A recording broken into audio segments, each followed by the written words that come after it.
From the Sky News Centre, this is Paul Murray Live. Thank you, Shari. Excellent exclusive. Full details up now at skynews.com.au. We've got a big show for you tonight. Lots of debate, and then we're going to have a chat to a mayor in Western Sydney who is all in on Australia Day. In fact, he will be handing out free Australian flags to the people of his part of Sydney. He's not interested in the woke nonsense. We'll talk to him a little bit later. But first, the Prime Minister, 3 strikes and you're out? Well, not for the Canberra Press Gallery. You see, they don't think this Prime Minister's broken any promises. But you and I both know that the fundamental promise that he made going into the last election, the whole point of his Prime Ministership, the promise with no asterisks, that cost of living would be lower under a Labor government. That was the promise.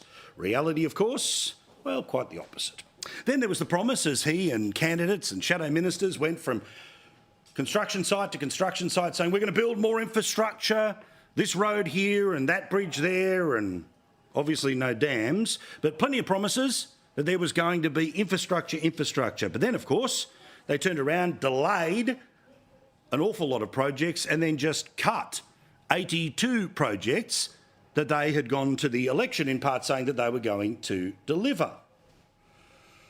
And then there's, of course, the stage 3 tax cuts. Now, let's not all get very boring, as if we're all super excited about the tax rates other people pay. The reality is that what was legislated over multiple years, discussed over multiple elections, was going to result in a lifting of the tax-free threshold, which meant that those who were at the absolute bottom of the income scheme, they were paying even less tax. Those that were starting to move up to the middle, well, they would get a tax cut. In fact, that has already been received. And then people over $80,000, $180,000 as well, they would end up getting a tax cut. But as you know, the Prime Minister was never going to change those, was he? I can confirm that we haven't changed our position. We have no change to our plans. Tax cuts will happen in July. We haven't changed our position. I've said we haven't changed our position. We haven't changed our position on the stage 3 tax cuts. We have not changed our position on stage 3 tax cuts. They've been legislated. We support them. Our position hasn't changed. But the far left has always hated these because anyone earning over $80,000 in their mind is rich and therefore taxes should be increased. Never cut for these people, let alone those evil buggers over $180,000, regardless of how many nights that they miss putting their kids to bed or how long they end up spending away from home because they work in a FIFO job. You know, nothing to see here.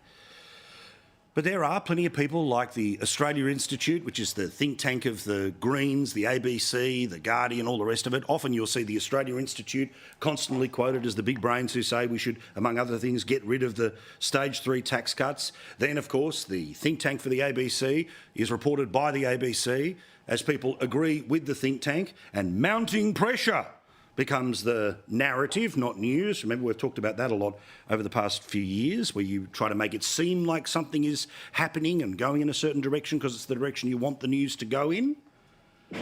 Well, then, of course, we learned today via Chris O'Keefe on the Drive Show on 2GB. He says that the government has made a decision that they will not deliver the tax cuts as legislated, as voted on and as promised. Instead, they're going to be fiddled around with. Anthony Albanese could ditch tax cuts for Australians on higher incomes. So if you earn more than $180,000 a year, you will get $6,000 a year back under this plan instead of $9,000. Nine News understands the plan to be put before Cabinet would lower the top tax bracket to $180,000, saving $3.6 billion per year, with the money saved to be redistributed to lower income earners. So seemingly the major change in all of this is moving from a $200,000 beginning of the highest tax bracket and keeping it where it's been for a long time, which is at $180,000. The money saved, of course, is just money taken from people who are currently earning somewhere between $180,000 and $200,000. Now, we are not talking about a huge number of people, but I'm going to explain why this particular group of people is a bit of a financial pinata for the Australian government. But as we know, the plan is for the Prime Minister to spend the whole week talking about this, and that's why Labor MPs are going to be called back to Canberra for a special caucus meeting where, of course, they'll debate what has already been decided to be these changes. Now, whether they're fiddles or total removals, who knows? We'll all find out in the next couple of days. But we learnt the cost of doing this, if they bring their staff with them, is going to be the best part of $500,000. Now, again, perfect way, as we explained last night, the politics, the optics, say cost of living more than doing anything about cost of living, and then magically everything's okay. Now, again, there's no changes when it comes really to cost of living. Instead, it's going to be about tax cuts that, of course, don't kick in until the 1st of July. They're not going to be immediately in place unless, of course, the Parliament urgently votes in February. It's all to say that it's going to get better not that long after the Dunkley by-election. But of course, what is bizarre about all of this are some details. And again, can I go back to that number and how we get to 500,000 people, $500,000 being the cost of this showboating that'll be happening on Wednesday, and then the home game of the Press Club in Canberra on Thursday, which is that analysis by News Corp is that the average MP, senator and employee travel expenses will be about $468,000. Labor politicians based outside the ACT will be travelling there, and they'll be doing so on Wednesday. Now, of course, what is fascinating here is the politics that is being sent as a message. Remember, more than 70% of the country believe, in fact 74% of the country believe that cost of living is the number one issue. More than 80% of people say the government's not doing enough. The government is in a bind where if they just started writing cheques for $1,000, well then presumably that would end up being inflationary. But if the idea is a tax cut, which means eventually you'll have a little bit more of your own money to take care of, then it's not inflationary. But I want to show you how the spin is going in and around this announcement.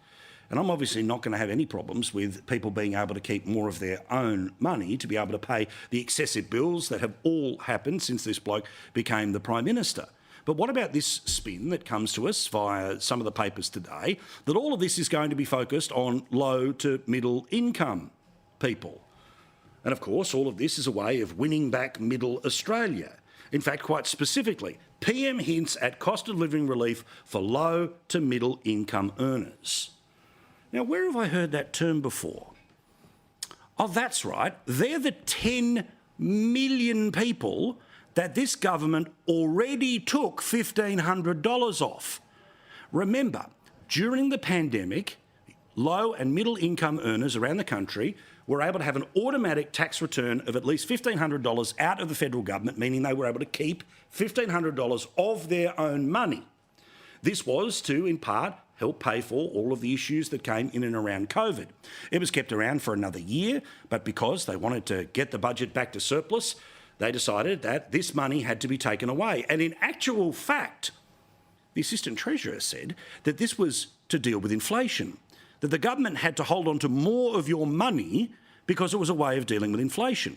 Now, presumably, tax cuts, meaning you get to keep more of your money, will somehow now also be a way of beating inflation. No, of course, two things can't be right when it comes to this.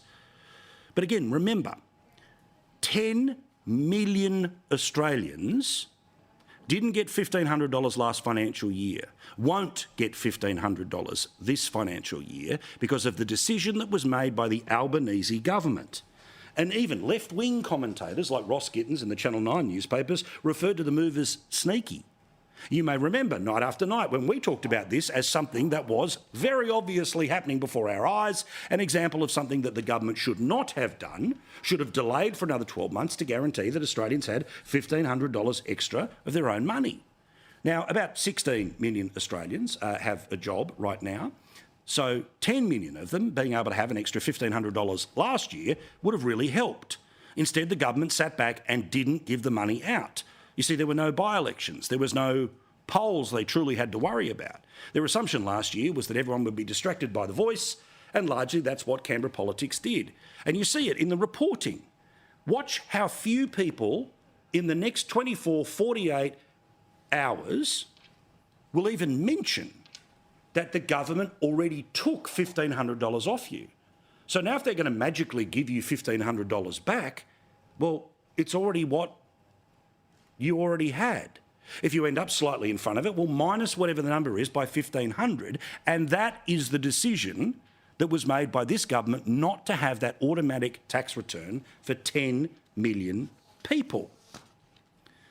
Now, I'm going to make an uncomfortable point for some, but it is a reality, about why a conversation matters about people who earn over $80,000, over $100,000 and over $180,000. Now, is that a lot of money when you are on a fixed wage, a fixed pension, or you are earning the absolute minimum wage? Yeah, of course it is. But I want you to see all this conversation about cancelling the stage 3 tax cuts, which were about making sure that people who were on $180,000 would be taxed the same as people who were on $40,000. Now, of course, the government would still get more money out of you because you are earning more, which means you pay more tax. But by getting rid of that extra $20,000, they're able to, well, change the tax picture. But have a look at this. The latest numbers we were able to find today via the Australian government's data websites and the Australian Tax Office in particular. It shows this. Now, let me explain. On the left-hand side tells us what percentage of the population earns $18,000, $45,000, $120,000 or $180,000. Now, those that are earning over $120,000 are just 11% of the Australian working population. But on the other side, you will see what percentage the people who earn that amount of money pay in tax. Now, 19% of all tax is paid by the 7.6% of workers who are earning between 120 and 180. And then 35% of all tax paid in Australia from workers is paid by the 4% of workers who are earning more than $180,000. So let me say this nice and clear. In Australia, 11.9% of workers pay 55% of the tax in Australia. Now, the assumption from lefties is that they can afford it. And can I just be very clear that I agree with a progressive tax system? Of course, it is ludicrous if half of your wage is going if you're earning only $50,000. And again, while it hurts if you're somebody who is earning over $180,000, the reality is if that's what pays for the social safety net and national defence, then we're okay with that as a system. But what is fascinating is the number of people who have got millions of dollars in the bank, who vote Teal, who donate to Teal, or even have decided to back in people like the Greens who say, well, I'm okay, so this doesn't matter. But what about the FIFO worker? Why should the FIFO worker have to pay even more tax than they were expecting to pay because both parties had voted on and then promised at multiple elections that they would get a tax cut? Now, again, I understand why your bank manager may not be the person who you are automatically sympathising with, but think about the person who may well live in New South Wales but has to go and work in the mines in Western Australia. Think about the person who works 60 hours a week, not the average 40 or even more. Now, again, no one is saying these people are poor, but when 11% of the population is paying 55% of the tax, then when they get a small tax cut, they're still going to be paying the extreme bulk of tax in Australia. But the game here is that the assumption is that anyone over $180,000, well, they vote Liberal, so who cares? Or they vote Teal, which means they stop the Liberal Party, so who cares? It's a little bit like their attitude towards regional Australia. Because you keep voting for the National Party, well, then they'll cancel the road projects that they promised that they would do at the election because you didn't vote for them. It'll be interesting to see when we talk about this a little later tonight about how rich is too rich and what do people think is rich. Again, if you are on a fixed income and you are hearing me talk about $180,000, I understand why you think that person is rich. But if you're somebody trying to pay off a massive mortgage in Australia, because that's the same city that you grew up in, that's the place where your family is, as the prices keep going up, then that number, yes, while bigger than the vast majority of what Australians earn, is not incredibly rich. In fact, on housing, it's important to note that after the elbow dozen of interest rate rises that we have had since this Prime Minister came to power, with his Treasurer as well, the amount of money that you have to pay back more this year than 2 years ago when we had that election is pretty stark. If you are on the average of paying off about a $500,000 loan, whatever that is, around the country, you have had to find in the past 12 months an extra $13,500. If you're on a $750,000 mortgage, well, you have had to pay an extra $21,000. If you're trying to pay something off for $1 million or more, you have had to pay an extra $30,000. So while the lefties want to say that your income has gone up, so therefore your tax should remain through the roof, the reality is that your bills from the one-bedroom unit in regional Australia through to the two-bedroom unit on the outer suburbs or the three-bedroom or more a little closer to the city, the reality is that paying that off has become hugely more expensive in the past 12 months. So I get the politics here. Most people in Australia do definitely earn under $100,000. The average is about $77,000. But the idea that anyone earning over $100,000 is some sort of moustache-twirling, monocle-wearing billionaire is not quite the reality. And while there are moustache-twirling, monocled billionaires, they well and truly, of course, should have to pay their fair share.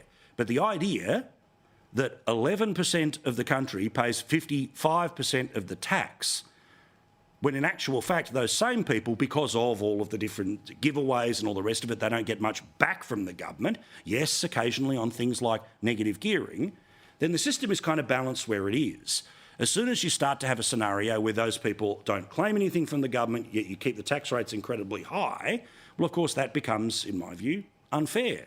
Not because rich people should be stomping on poor people, but because they're already paying their fair share, regardless of what the lefties say.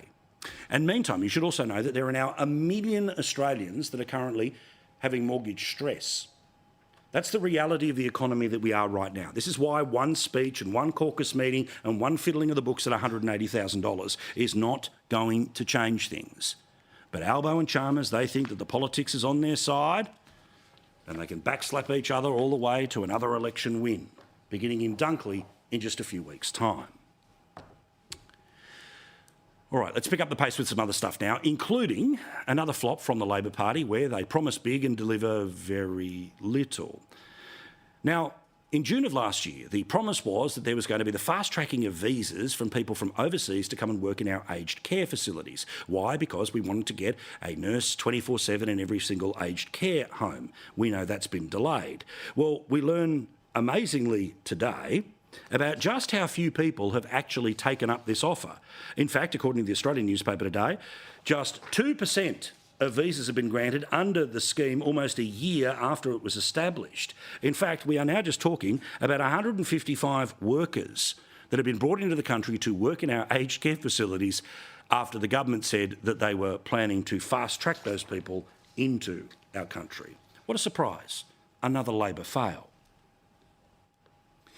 Friday, of course, is Australia Day. We look forward to it. We look forward to celebrating it because we understand what's good about it. We understand the complexity of our history, but we understand that this is the greatest joint on earth. We know that, of course, at the Gabba, if you happen to be there and tropical cyclones won't be washing the game out, you will not hear a word about Australia Day. But I wanted to give a big tick today to the New South Wales Premier, Chris Minns. This is a bloke who's going to be a Premier for a long time. Why? Because he knows that almost 70% of the country doesn't want to change it. The 30% who do, well, they probably voted Green anyway. It's probably a bit of a head-scratcher for a lot of people tuning in from around the world, watching cricket or tennis and wondering why on Australia's National Day it's not even being mentioned. So I think they should revisit it. I hope they do. And I know I'll be celebrating Australia Day. Now, I also noticed on Sunrise this morning there was this little exchange from one of their hosts who, like us, is okay with Australia Day. Australians are getting sick of this tiptoeing around Australia Day, and there should be some leadership from the top so that we don't have to all sort of be embarrassed about what we're doing on that day. Nice question, but who's embarrassed? Why do you have to be embarrassed? I don't need permission from the Prime Minister to have pride in my country, to see that it's National Day is the day that we in part celebrate it, that it's a day when so many people come to the country, join the greatest club in the world. I don't need permission from anyone else. So let's all agree. Don't be worried about the tiptoeing. If you want to mark it, mark it. If you want to celebrate it, celebrate it. If you want to do whatever you want to do on the day, good luck to you. If you're part of the 30% who doesn't and don't want to turn up to work, okay, fine. But in a democracy, majority rules, a majority is well and truly behind this day. We understand our history. No one is ignorant about its history. But we deserve a national occasion to celebrate the greatest country in the world. We shall do so a little later this week. But there is, of course, a plan about how the day slowly but surely changes, is that no one turns around and signs a piece of paper, just those of us who believe in a national day to celebrate the great modernity of which we live in, well, we'll all just die out. In fact, that's the actual position that was written once in the paper by Craig Emerson. Now, of course, you know, Craig Emerson now is the bloke who has been brought back into the political fold. The former Labor MP is now the one doing the supermarket inquiry. Remember, he's also the guy who had Grocery Watch and then had to kill off Grocery Watch because it was a terrible idea in the Gillard and Rudd governments. Well, literally, he wrote a piece which was entitled, "Why Australia Day Will Just Die of Old Age." An Indigenous Affairs reporter for the ABC wrote something similar. And to give you an idea about how this plan works is a story that was in the Daily Mail today, which shows that in many childcare centres in Australia, they are very active in talking about Invasion Day. So in the same way that you're learning that the numbers go 1, then 2, then 3, then 4, and the alphabet goes the full 26, and you're starting to learn how to paint, you're starting to learn how to talk, you're starting to learn how to tell stories. Well, when the people who are taking care of you each and every day, that are educating you in your earliest of days, there's no sign of the Australian flag around many childcare centres around the country. This is how it works, which is slowly but surely, Nana and Papa just go away. Mum and Dad, they don't really want to cause a fuss anymore, and that's how the left gets what it wants. But there are people pushing back, like my friend Frank Carbone.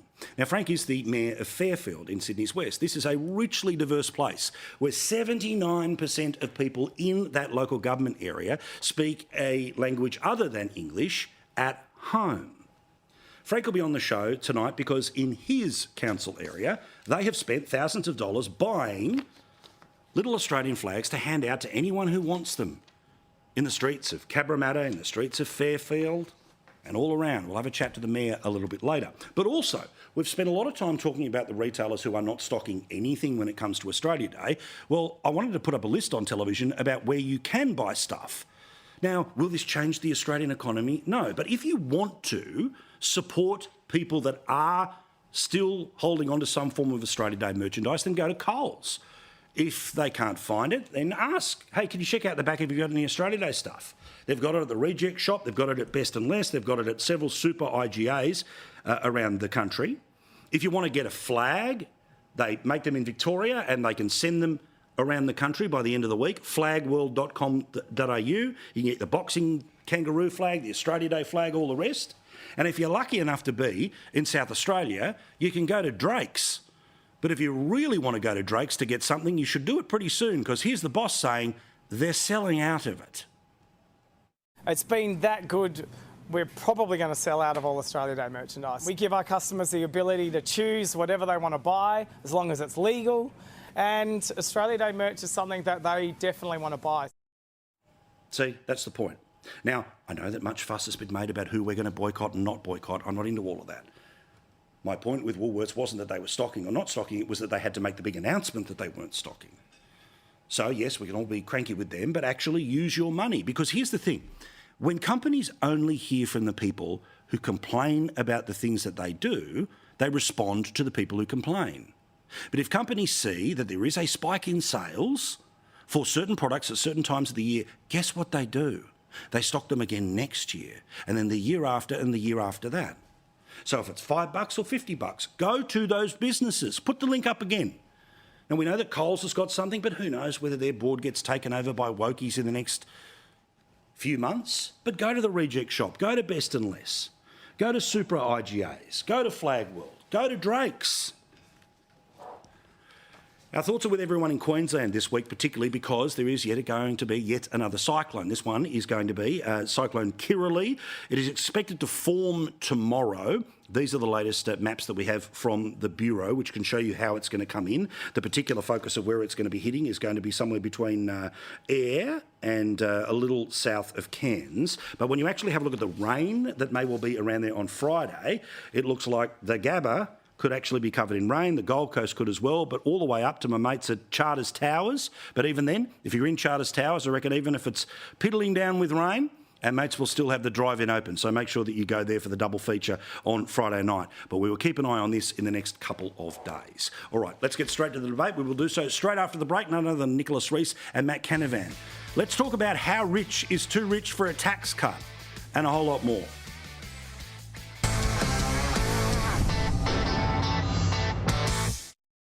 Thanks very much for watching. Don't forget, Nigel Farage on the show tomorrow night. Frank Carboni in a couple of minutes about how Fairfield's going to be celebrating Australia Day. Loud and proud, Megan Kelly on Wednesday. It's just getting started, and let's do so right now with the Crackerjack Monday night chat with these two blokes. Have a look at this. None other than the wonderful Matt Canavan joining us in and around Rocky, and of course the Deputy Lord Mayor of Melbourne, our buddy Nicholas Rees. So let's talk about what might be happening. Look, again, who knows whether the trial balloon's been sent up and nothing changes and it was a 2-day distraction, but clearly the Prime Minister's trying to lay it on thick with the $500,000 for all the MPs to come back along with their staff. Then you go into the message discipline of let's talk about it on the Thursday as well. Then everyone talks about it over a barbecue apparently on Invasion Day in Marrickville, or Australia Day as it's known in the rest of the country. And then of course the good people of Dunkley will vote for the Labor Party despite the fact that presumably none of these tax cuts happen until July the 1st. But on top of all of that, there's a principle, is there not here, Matt, which is not one but 2 elections. The Labor Party said no change. Yet for those, yes, very small band of people between $180,000 and $200,000, it's going to be a reasonable chunk of change. Absolutely, Paul. This is very, very simple. If the Labor Party doesn't proceed with these tax cuts, how can you trust them with anything? How could you trust them at all to tell the truth in the future, or to guarantee that these tax cuts, or the tax cuts they may modify, or the cost of living assistance they may provide, will be delivered? They'll totally lose all trust, because keep in mind here what the PM seems to be doing is he's very worried about the loss of trust in his own government that has occurred following and during the failed voice referendum last year. And he's apparently the brainwave to re-establish trust with the Australian electorate is to break a promise he made to them before the election. And, correct. And we might get, if this goes through, we'll get all these arguments, as you've outlined here, about who's rich and who deserves tax cuts. It's not about that. It's not about that at all. If you wanted to make those arguments, the time to do that was before the last election. You could have put that to the Australian people. You could have taken them into your trust and made those arguments. They didn't do that. The Labor Party promised that they would deliver these tax cuts. People have over summer, I know I do this, over summer, over Christmas and New Year, they have made budgets for this year.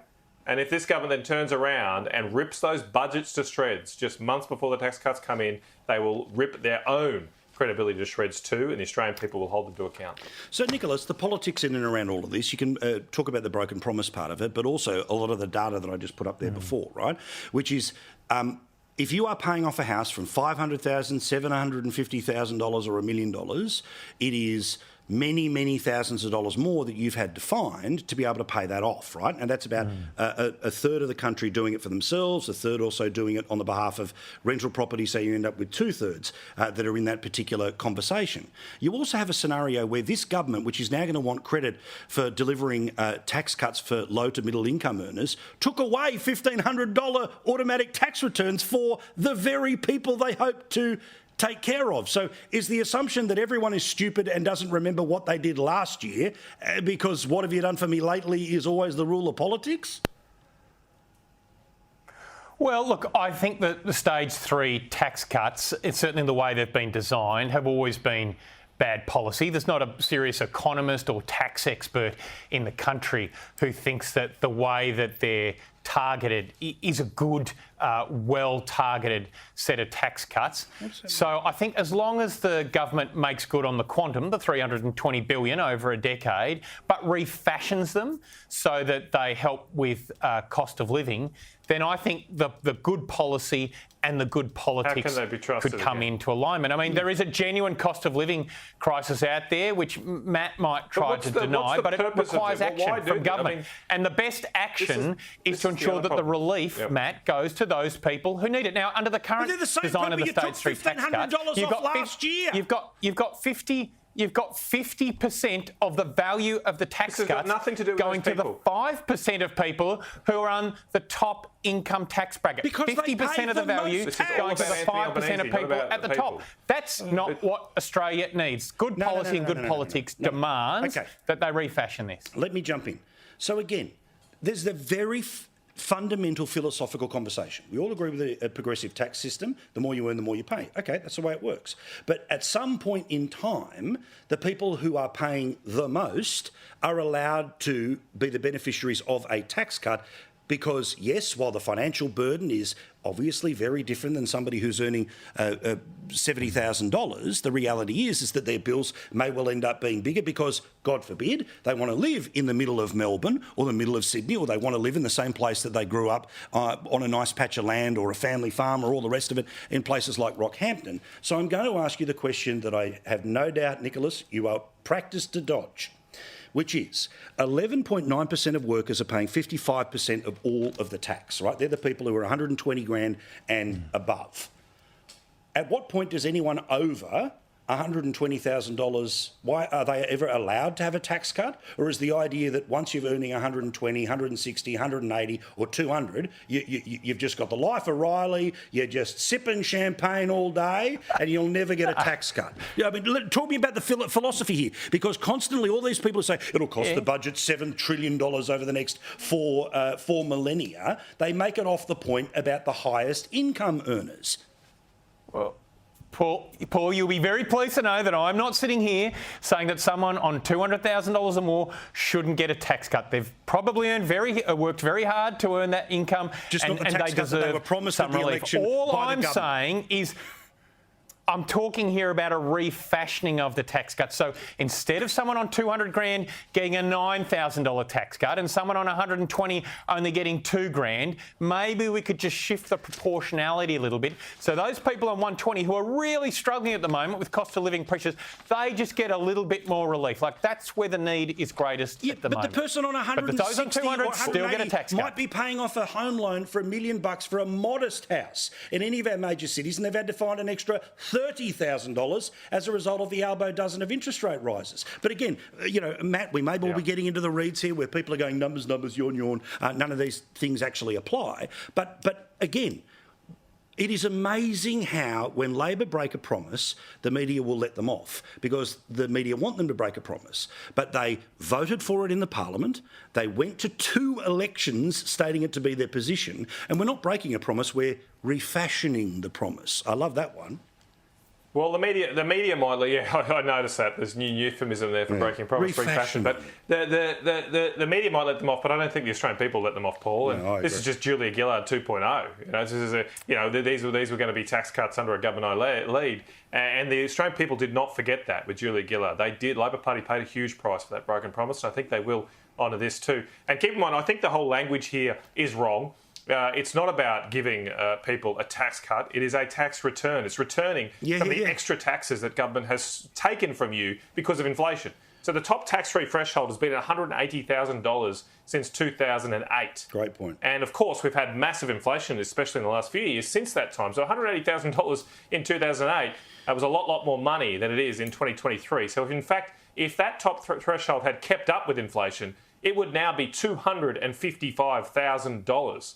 Now, what we're saying is we're going to increase it to 200, not 250. You'll still be behind. The government still stripped more money out of you, and you're not any wealthier. You just got a higher income because of inflation, and they take more from you. They push you into high tax brackets before it, and that's because there's a dirty secret in Canberra. Governments love inflation, because the more inflation is, the more people go in those top tax brackets, the better off it is for Canberra. Some of that money should be returned to people. This is a modest return, going to 200,000. It's sensible. That's why it was signed up to all political parties. And now the Labor Party's trying to take it away from you again, like they always do, and just spend more of your money in Canberra. Let's talk about net zero, power prices as well. Prime Minister says part of all of what he's planning to do here is some energy bill relief. We'll wait and see how all of that goes.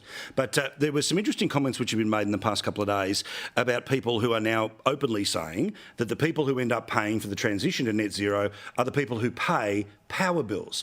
Geez, Matt, it's like we've said that for 10 years, but now they're actually telling us, because they think the horse has now bolted so far that they can now formally say, yep, you were right, because we're not going to undo the decisions that result in people paying higher power bills.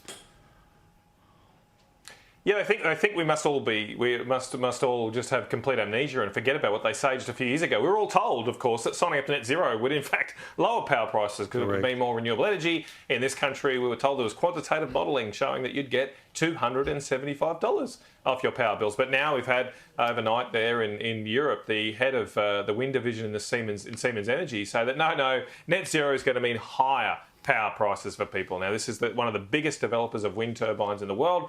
We're also told that wind is meant to be cheap and meant to lower power prices. Well, here you've got the actual manufacturers of it saying, no, it's going to be much, much more expensive. This is what I've been saying constantly. Many others have been saying that if you're going to deny yourself the use of natural resources like coal, like gas, like oil, you're going to end up paying more for energy. That's what's happening in front of your eyes.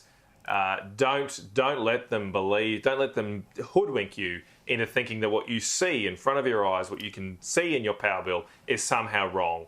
Net zero is a complete disaster. It's costing us jobs and it's pushing up your power bills to boot. Yeah, so Nicholas, is this going to be one of those ones where, we've had this discussion for 10 years about cost of transition rather than the end point? But, okay, Paul, you were right. But it's like COVID lockdowns. We've all just moved on. We've just moved on, right? Because we've moved on, because we've reset the policy, we can now turn around and say what was bloody obvious the whole time was actually going on. I mean, remember, this is a bloke working in wind generation, right? It's not a far right-wing think tank. This is the guy right in the middle of it who is saying the people that are paying for it are the people at the end of the day who open up those power bills, the ones who are lied to with the $275 promise.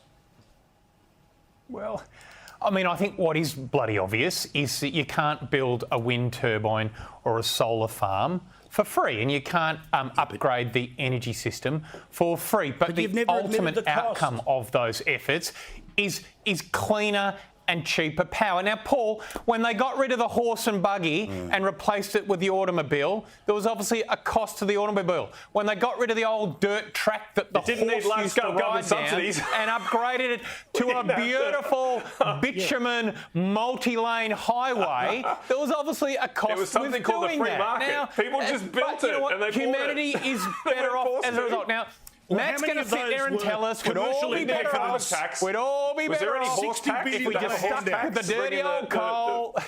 I know Matt wants us to keep hugging coal forever, but we've got to move forward. It's called progress. Humanity's very good at it, and that's what we're going to do with this renewable energy journey that we're on. How's the nickel jobs going, the lithium jobs going? Remember, we promised that we're losing those jobs because guess what? Indonesia increased its coal-fired power use by 32% in 2022. 32% in 1 year. And guess what they're doing? They're building a lot more nickel refineries. And so all those nickel jobs being lost in Western Australia right now are because Indonesians are using their coal and they're undercutting us. They're being smart. They're very smart. We are being dumb and not using our energy resources, and Western Australian people are losing their jobs because of our insanity.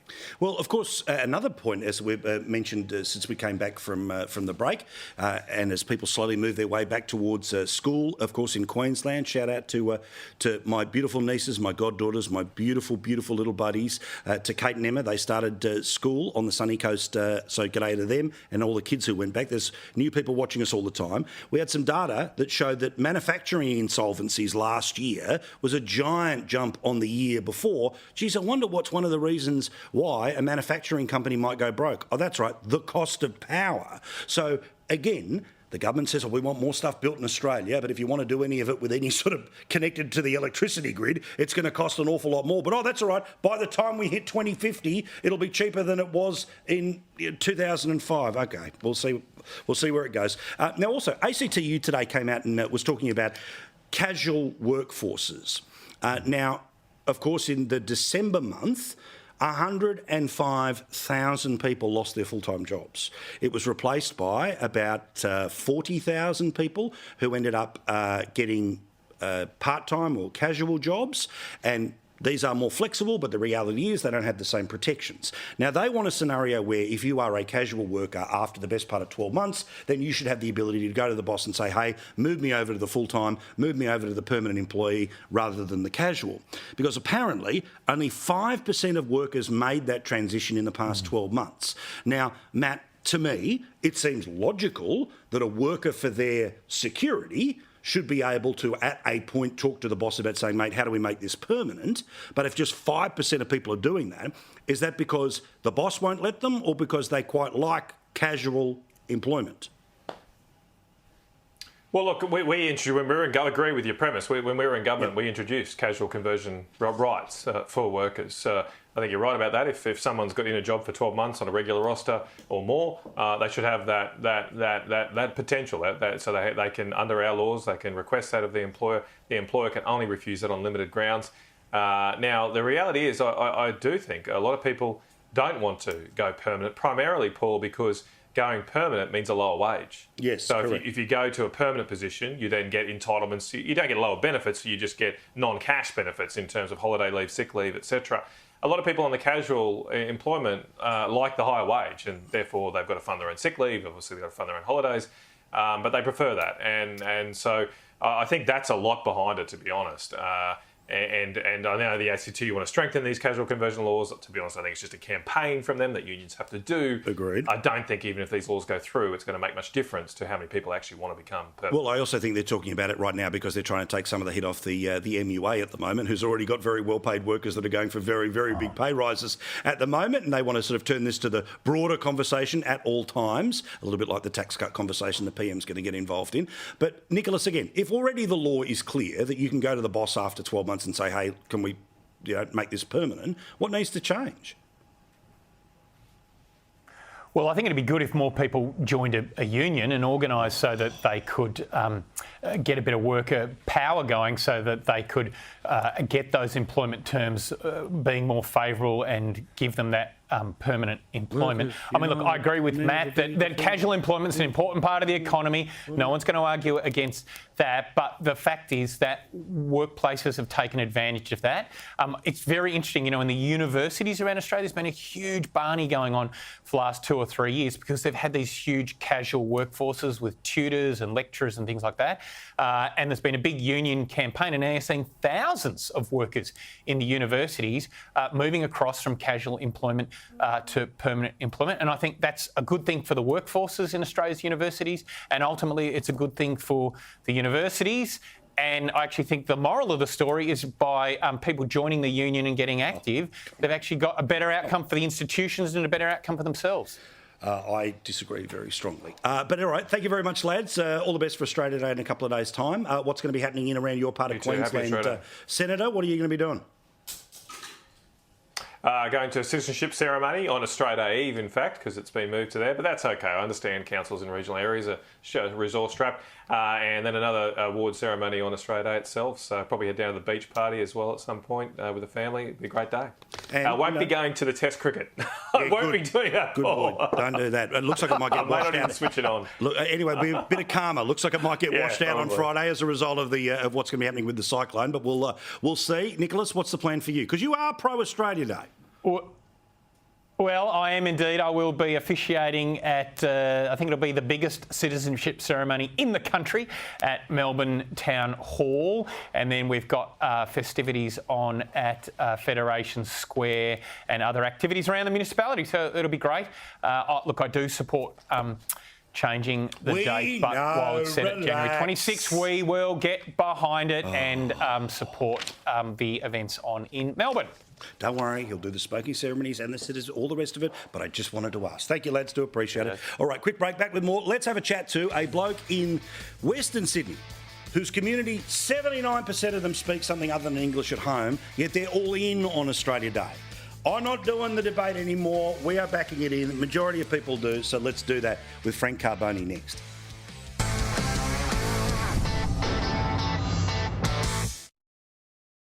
Fairfield in Western Sydney, it is a perfect example of how we work as a multicultural country. As I say, almost 80% of people speak something other than English at home, and Frank Carboni is its local mayor. And he, unlike other mayors, is not, cancelling Australia Day, finding a way to creep away from it. Instead, he's all in, and he joins us now from Fairfield Town Hall. Oh, look at him. He's ready to go. He's more flagged up than I am, and that's fantastic to see. So what's the plan for how hard... small flag. It is a small one. Give us an idea about how all in you guys are on Australia Day, on the flag, on how good our joint is. Well, it's a wonderful place, and no one celebrates Australia Day better than people in Fairfield, and no one appreciates it more. I mean, we have people that have risked their lives to come to this country, that have left the lands where they were born, and they've come here to be Australians and to be very proud to be Australians. And the fact remains that when they become citizens, actually, the citizenship speech actually says that people, when they become Australians, they are no different to anyone else. They have the same rights, privileges, and also the same responsibilities. So why should we be divided? Why not united? We have to stay together as one. We've got a wonderful country, and I think there's nothing more special than celebrating the wonderful things of this country. And I think that we all need to stand up for those things. We want our children to believe in our country, to believe in our people, and for us to be united. And I think far too often we see organisations that are actually trying to tell us what to think and what to do and what's right and what's wrong. And I think having seen some organisations lately trying to say that we should be perhaps ashamed or others might be offended just because we want to celebrate Australia Day, I think that's what really concerned us. And we just want to make sure that people actually are not ashamed to be Australians and are not concerned about to be Australians. They should be actually very proud to be Australians, and that's why we gave away free flags, Paul. And I mean, you don't have to have a tattoo on your forehead to show that you're a proud Australian. Correct. You don't even have to wave a flag. But nobody should be telling you that, you know, as an Australian, that you have done something wrong, or as an Australian, you should not be careful to offend others. There is nothing more important in this country than to support your nation. I mean, people have died for us, they fought for us, and it is the people that have come here, no matter where people come from, where they came from, or what time people came from, they all contributed towards this country, and I think more needs to be done to unite us. And one of my biggest concerns also is that the Prime Minister obviously has decided that councils can celebrate Australia Day whenever they want, and I think the intention behind that, you have to clearly see that the intention is actually to divide Australia, and that's not good, because that should never have happened. Leaders have a responsibility to make sure that they keep our country and our people united, and they should be leading the way to make sure that people actually show pride in where we live and where we come from and what we have achieved. We should be very grateful. Bloody oath. You sing it, sister, go as long as you want. Fantastic.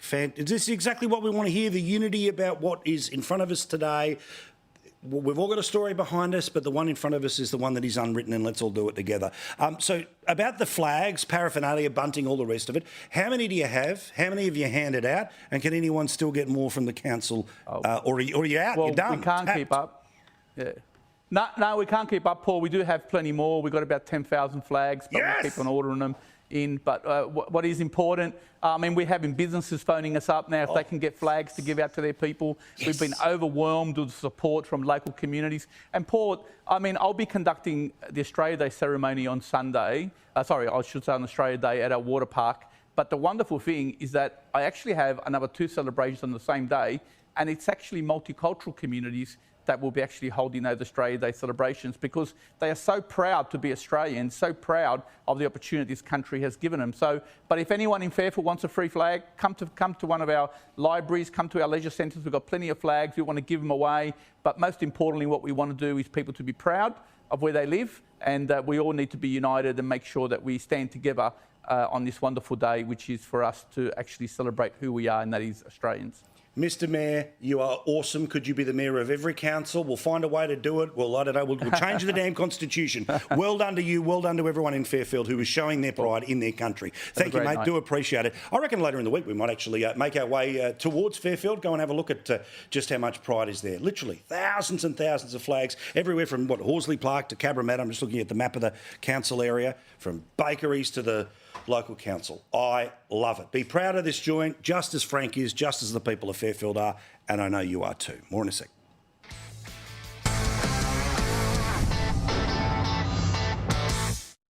It's nice when the family's back together, isn't it?